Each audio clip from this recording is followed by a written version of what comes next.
warahmatullahi wabarakatuh. Kawan-kawan, bertemu lagi dengan Pak Misri. Dalam kesempatan kali ini, saya ingin membagikan pengalaman saya tentang bagaimana caranya memanfaatkan kolam untuk menanam kangkung bekas. Nah, biasanya kalau kita membeli kangkung, bisa di warung atau bisa di toko atau ke orang-orang yang berjualan dekat rumah seperti ini ya. Nah, ini biasanya kita itu hanya membutuhkan ininya. Nah, kita ambil ini. Biasanya ini kan kita buat begini. Loh, jangan ya, ini kita ambil saja. Nah, setelah kita potong ya, mulai dari akar kira-kira jaraknya kira-kira 15 cm seperti ini bisa kita manfaatkan. Inilah yang dimaksud dengan kangkung bekas. Nah, bagaimana caranya? Nah, kalau kita punya kolam ya, maka bisa kita lihat di sini ya. Kita lihat di sini. Kita persiapkan dulu tempatnya. Misalnya kolam kita itu besarnya seberapa. Nah, kita menggunakan media, misalnya ini ya, ini paralon bekas. Nah, paralon bekas ini bisa kita lubangi seperti ini menggunakan gergaji. Kira-kira panjangnya 5 cm, lebarnya 4 cm. Jarak antar lubang kira-kira 8 sampai 10 cm. Nah, panjangnya ini ya sesuai dengan yang kita punya, bekasnya itu seberapa, lalu kita potong menurut lebar yang akan kita tempati paralon ini. Nah, setelah kita buat seperti ini kawan-kawan ya, kita masukkan ke kolam yang kita punya. Misalnya kolam kita itu ukurannya cuma sekian ya, kecil sekian, maka ini kita masukkan ya, pastikan kolamnya sudah ada airnya ini ya. Nah, ini kita tenggelamkan. Nah, ini kita lihat ya, paralonnya ini harus berisi air. Nah, ini ya, berisi air. Kenapa? Karena ini nanti untuk tempat tenggelamnya akar daripada kangkung tersebut. Nah, harus seimbang ya. Nah, kalau sudah tenggelam seperti ini, gagang kangkung yang tadinya kita buang, ini bisa kita manfaatkan, kita masukkan ke lubang-lubang yang sudah kita siapkan tadi. Misalnya di lubang ini. Nah, ini ya, pastikan akarnya tenggelam. Nah, ini. Hal seperti ini sering juga disebut dengan istilah bertanam hidroponik. Nah, ini ya. Nah, lubangnya masih, kangkungnya tadi masih, kita potong, nah, kita ambil, ini kita oseng-oseng ya. Nah, ini kira-kira 15 sampai 20 cm lah. Nah, kita potong semuanya saja. Ini. Nah, ini kita potong pakai gunting atau pakai pisau juga boleh. Ini. Nanti ini kita oseng-oseng. Nah, kita masukkan seperti tadi ya. Misalnya di lubang berikutnya seperti ini. Pastikan akarnya tenggelam ke dalam lubang. Nah, ini ya. Nah, sampingnya masih boleh di sini. Iya. Namanya hidroponik. Sayang ya kalau gagangnya dibuang karena ini akan bermanfaat.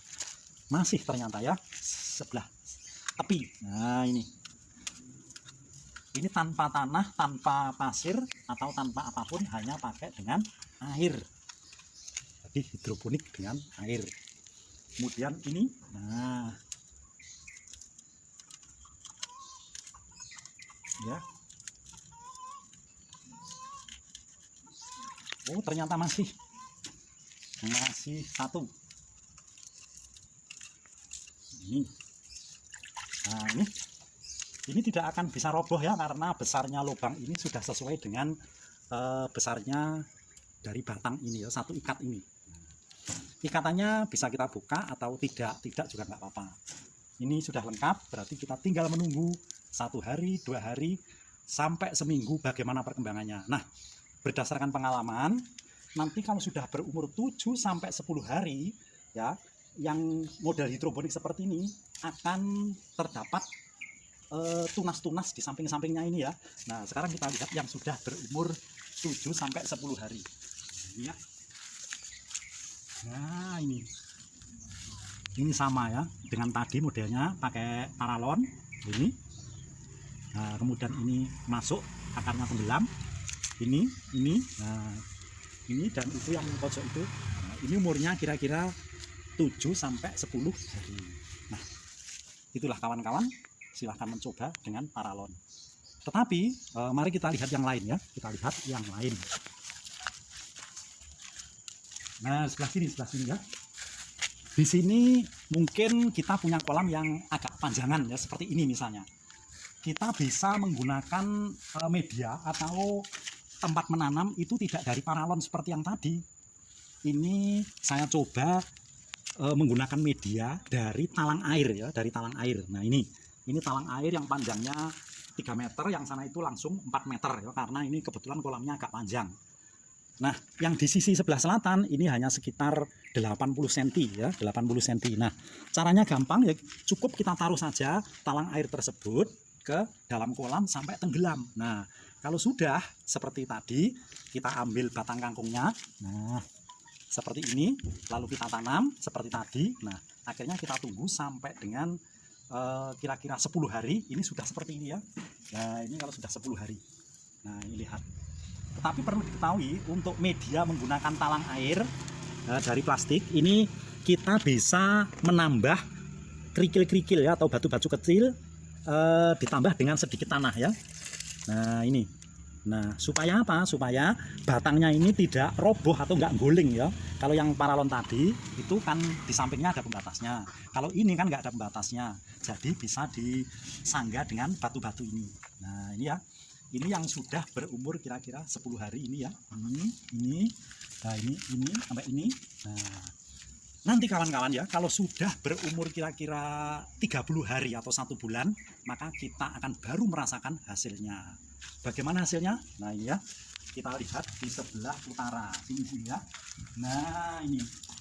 Ini adalah hasil tanam yang awalnya dari seperti paralon tadi ya, yang sudah berumur kira-kira 1 bulan, tingginya sekian ya, dan tunas-tunasnya sudah kuat, panjang, dan daunnya sudah lebat ini ya. Ini, nah ini terus, ini sampai sini, terus sampai ujung situ. Nah, gitu ya. Nah, kawan-kawan ya, ini keuntungannya banyak sekali ya. Kalau kita misalnya menebar bibit ikan di kolam tersebut, maka ikannya itu akan tambah senang. Kenapa? Karena ternyata ikan itu juga sangat suka dengan sayur kangkung. Misalnya ini, kita petik kangkung ini ya. Nah, itu ikannya ya. Nah, kita kasih. Ya, lihat. Nah, nanti ikan itu akan makan-makan ini ya. Makan-makan kangkung ini. Daun-daunnya itu akan dikrikiti. Nah, ini. Itu ya. Nah, ikannya bergerombol. Nanti akan naik dan mau makan. Dia lebih suka kalau kangkung yang alami ya. Karena tidak mengandung pestisida. Nah, itu ikannya sudah mulai bergerombol. Nah, itu kan ya. Nah, itu ya. Itu sangat suka. Tapi kalau kita belikan kangkung dari petani yang dipupuk dengan pupuk kimia maupun dipupuk dengan semprot misalnya, itu ikannya itu nggak langsung mau makan seperti ini. Ini karena saya sudah pernah mengamati kira-kira berbulan-bulan ya. Ternyata ikan itu lebih suka kalau kangkung yang alami. Ikannya jadi sehat itu ya. Nah, inilah kawan-kawan pengalaman dari saya untuk budidaya kangkung di dalam kolam menggunakan kangkung bekas atau gagang kangkung yang kira-kira sudah nggak dipakai lagi. Nah, sekarang bagaimana ya kalau nggak punya kolam atau mau bikin ribet lah. Nah, jangan khawatir, saya akan mencontohkan menggunakan alat-alat yang sederhana. Coba saya ambil tadi ya, ketinggalan di sini. Saya ambil ini. Nah, ini ya. Nah, ini ya, ikannya makan terus berebut ya, ikannya mau. Nah, bagaimana kalau kita tidak ada kolam, baik di sekitar rumah atau di halaman karena tempatnya terbatas, maka kita bisa menggunakan barang bekas ya, barang bekas. Misalnya ini, kita cari botol mineral ya. Nah, kita potong di bagian bawahnya. Kita potong kira-kira kita ada sisakan kira-kira segini ya. Pokoknya lubang tutupnya ini kita hilangkan. Pakai gunting. Nah, ini seperti ini. Kemudian ya, ini kita buka tutup bawahnya. Nah, kita buang. Kemudian kita siapkan. Nah, ini kebetulan saya juga sudah mencoba ya, sudah mencoba seperti ini. Nah, sudah mencoba seperti ini. Awal mulanya seperti ini. Nah, kemudian supaya bisa lebih menyangga, lebih mapan, kita bisa ngasih dengan kerikil. Nah, kerikil atau tidak pun ya nggak apa-apa ya, kerikil. Nah, kemudian setelah itu batang kangkung yang sudah kita potong daunnya tadi, daunnya kita masak. Nah, ini kita masukkan saja. Nah, ya, kita masukkan sampai akarnya itu ke dalam. Ini tetap lubang ya, karena nanti akan digunakan untuk masuknya air. Nah, kalau sudah, kita cari media ya, tempat bersandarnya ini ya, media dari bekas air mineral ini. Nah, misalnya ini ya, ini saya gunakan kaleng jajan ya, kaleng nabati. Nah, kemudian di sini kita isi air seperti ini. Nah, kita isi air, lalu yang sudah ini terisi dengan kangkung kita masukkan saja. Nah, ini misalnya ini cukupnya 3, kasih 3, cukup 4 misalnya, ini tadi baru bikin. Nah, ini kita masukkan saja. Ini yang nggak pakai apa itu batu misalnya, nggak apa-apa, langsung saja kita masukkan di satunya. Nah, ini kita tinggal nunggu ya, kita tinggal nunggu mungkin seminggu atau 10 hari, ini nanti akan tumbuh tunas seperti yang sebelahnya ini. Nah, ini ya, ini kita bisa naruh di depan rumah, di samping rumah, di tempat yang sempit bisa ya, bisa. Dan nanti kalau sudah 1 bulan, insya Allah akan lebih lebat lagi daripada ini, dan akan tumbuh lebat seperti yang ada kita lihat ini tadi. Nah, demikianlah kawan-kawan, terima kasih atas perhatiannya, mudah-mudahan bermanfaat. Wassalamualaikum.